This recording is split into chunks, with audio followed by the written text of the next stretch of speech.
You are now listening to the Hot Take Hot Neal. Box. Ian Garry. This one has a little bit of heat behind it, Ty.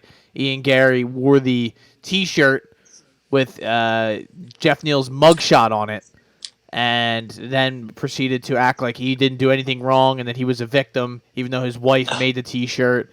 And then Sean Strickland came to the defense. Yeah, there was a lot of that going on. But Geoff Neal is a plus 190 underdog to Ian Garry's minus 230, 250. I really want to bet Geoff Neal here. I just don't trust that this is the spot to do it. I keep, the thing is that I keep, when I want to fade Ian Garry, is he is getting better. He looks better through a couple of these fights. I mean, I think his best performance was the D-Rod fight. I think he looked really good in that. The Keenan Song fight, he he got rocked. So that's what kind of gives me. Knocked out. Yeah, that was bad. It kind of gives me a little bit of that could happen here. That definitely could. But I think he's going to be on his bike the whole time. And my official prediction is a probably Ian Garry boring decision where he's trying to back up. But I know Geoff Neal is going to be tracking him down the whole time. And I really would like to bet Geoff Neal TKO, but I'm just going to stay away probably.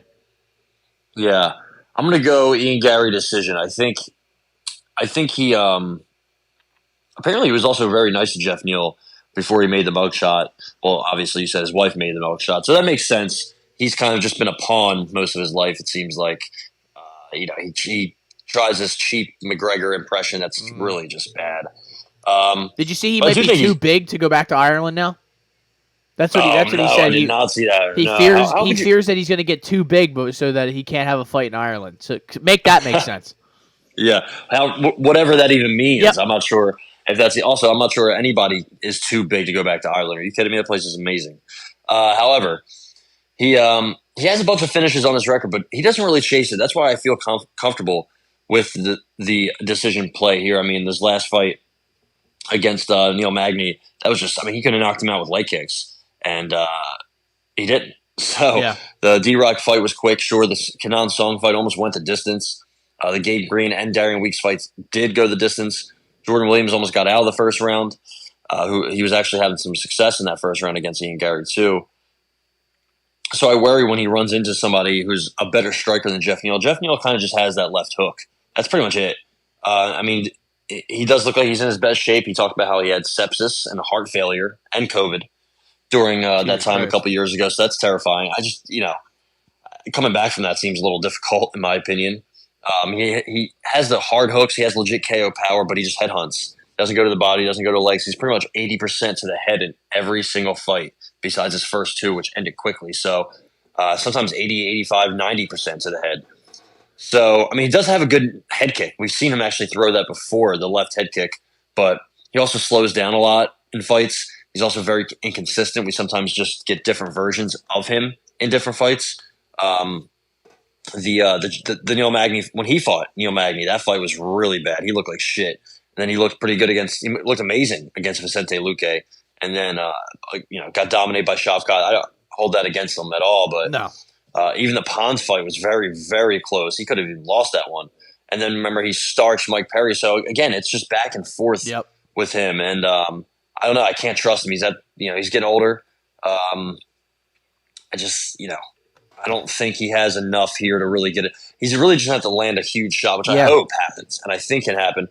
But Ian Garry keeps it on the outside. He's got clean technical striking, good distance management, good kicks. He mixes up where he kicks, kind of goes high, goes low, goes to the body. Yep. So at least I like that. I don't think Ian Garry's hands or aggressiveness are great. I don't know if he's championship caliber. We need to see him take a big step. If he knocks Geoff Neal out early, that's a huge step. If he just kind of unloads a barrage of shots on him, I think that would be a statement for sure. But no, I think he's gonna win by decision, and I'm gonna put that on the card.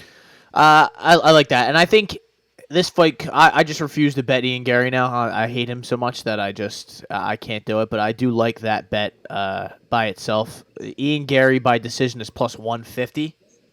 So I think this fight could look a lot like the what's it called? Wonder Boy fight with Geoff Neal, where it just kind of, keeps him on the outside, lands his shots, does what he needs to do, and gets the victory. You know what? I am going to bet I that. like it. I'm going to take Garry decision plus 150.